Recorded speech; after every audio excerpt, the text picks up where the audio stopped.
Welcome back to Animeverse Hub, your ultimate home for Donghua deep dives, cultivation lore, and anime breakdowns. Now, don't forget to subscribe to help us hit that 10,000 subscribers milestone. What if I told you that one of the most feared immortal kings in Swallowed Star was actually a small, scaly alien who looked more like a cartoon villain than a universe-shaking powerhouse? Today, we're diving into King Purple Clock, a character whose deceptive appearance masked incredible cunning and terrifying power that made even Limit Immortal Kings fear him. From his origins as a treasure hunter to mastering the most devastating weapon system in the original universe, this is how a seemingly weak Pinnacle Immortal King became capable of killing beings an entire cultivation level above himself. King Purple Clock belonged to the Qi Chang race, malevolent-looking humanoid standing barely 1.6 meters tall, covered in reptilian scales. If you saw him in a space corridor, you'd mistake him for a low-level thug rather than one of the most dangerous beings in his sector. But that unassuming appearance was exactly what made the Qi Chang race terrifying. These weren't brutish warriors. They were calculating, patient, and absolutely ruthless.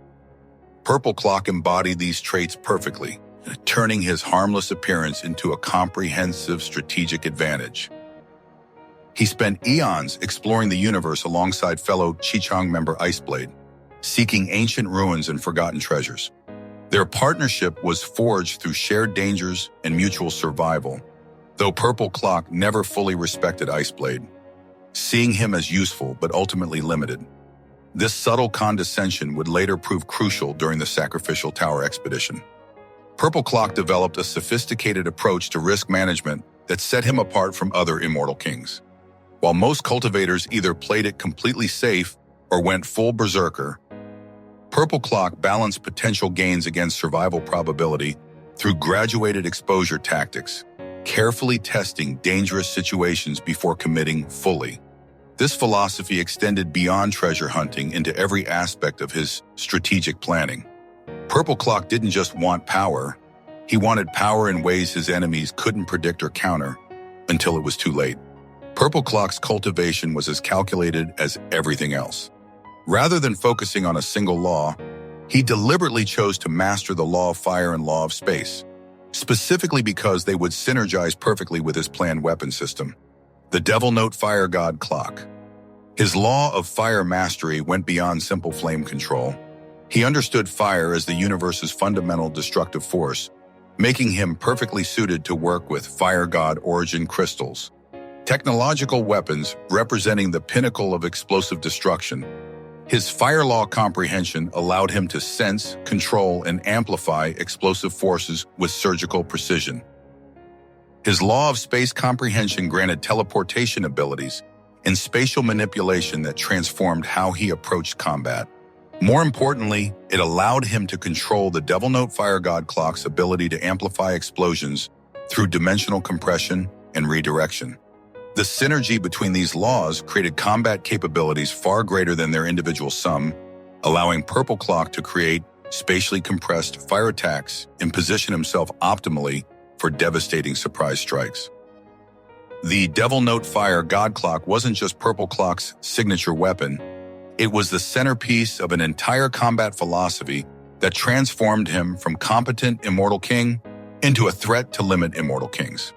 This heavy treasure represented the perfect marriage of ancient craftsmanship and cutting-edge technology. The clock's true genius lay in its compatibility with Fire God origin crystals, technological weapons created by the advanced automaton race.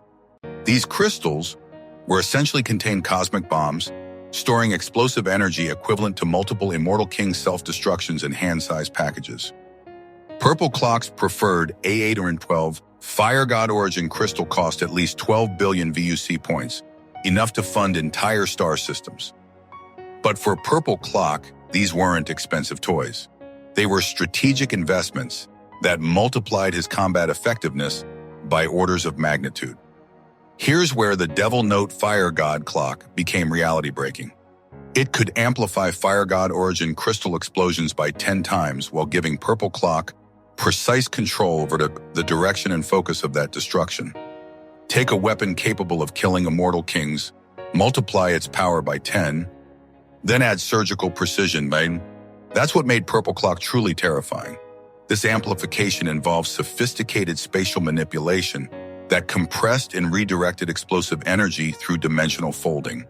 The clock created localized space-time distortions that concentrated energy into focused beams capable of penetrating defenses that would normally protect against such attacks. The treasure could also protect against attacks that would vaporize a Pinnacle Immortal King, including Limit Immortal King self-destructions. When a Limit Immortal King self-destructs, they convert their entire divine body into a cosmic explosion that can devastate star systems. Purple Clock could survive and keep fighting. This defensive capability allowed him to make threats other Immortal Kings couldn't. He could detonate Fire God origin crystals in close combat, knowing he'd survive while his enemies wouldn't. Purple Clock's greatest weapon was his mind. He perfected graduated revelation, allowing enemies to see progressively more of his power while keeping them guessing about his true limits. Observers would see a competent Pinnacle Immortal King, then unusual defensive capabilities, and only too late realize they faced someone who could kill Limit Immortal Kings. He operated under a brutal philosophy: eliminate potential threats before they become actual threats. This wasn't paranoid violence. It was calculated risk management that treated future dangers as current problems, requiring immediate solutions. Purple Clock was also a master of information warfare, eliminating witnesses to his true capabilities and spreading disinformation to control what enemies knew about him. He built strategic alliances that enhanced his capabilities while maintaining operational security. The expedition began when Iceblade and King Qi Chang agreed to loot a Yanji continent sacrificial tower. Iceblade chose King Cang, a Limit Immortal King, and Purple Clock for their complementary abilities. Qi Chang brought King Piercing Tiger and Luo Feng under his Yang alias. Purple Clock approached the expedition with characteristic caution, worried about traps and ambushes.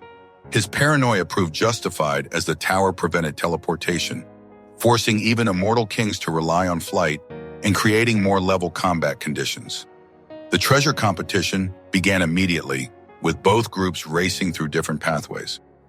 Purple Clock found himself chasing Luo Feng alongside Iceblade, unable to catch the surprisingly fast World Master despite their cultivation advantage. This should have been Purple Clock's first warning. A World Master outrunning Immortal Kings was nearly impossible, suggesting Luo Feng possessed capabilities that transcended his apparent level. The expedition reached crisis when King Cang decided to kill everyone else and claim all treasures. Faced with a murderous Limit Immortal King, Purple Clock revealed his trump card, an A812 Fire God origin crystal. He joined forces with Piercing Tiger and Luo Feng against Cang, using his Devil Note Fire God clock to channel the explosion and amplify it by 10 times. The tactic worked.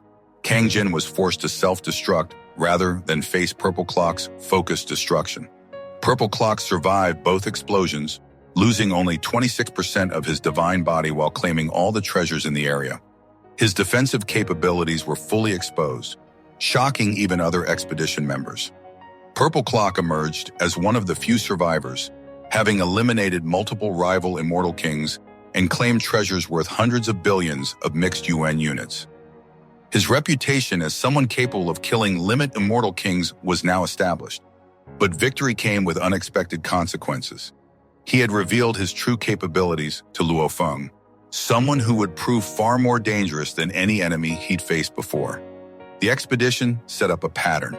Purple Clock would use superior tactics and treasures to overcome stronger enemies. But each victory would reveal more of his capabilities to increasingly dangerous observers. Part 1 ends with Purple Clock at the height of his power, having successfully navigated one of the most dangerous expeditions of his career. His combination of strategic intelligence, devastating treasures, and calculated paranoia had served him well, establishing him as one of the most feared figures on the extraterritorial battlefield. But the seeds of his destruction had been planted. His encounter with Luo Feng created a connection that would prove catastrophic. While Purple Clock saw Luo Feng as a manageable threat, he didn't understand he was dealing with someone whose capabilities transcended normal cosmic power structures. The stage was set for the final act, where Purple Clock's greatest strengths would become the foundation of his destruction. and where a perfectly rational strategic mind would lead to completely irrational outcomes when applied to an unprecedented opponent.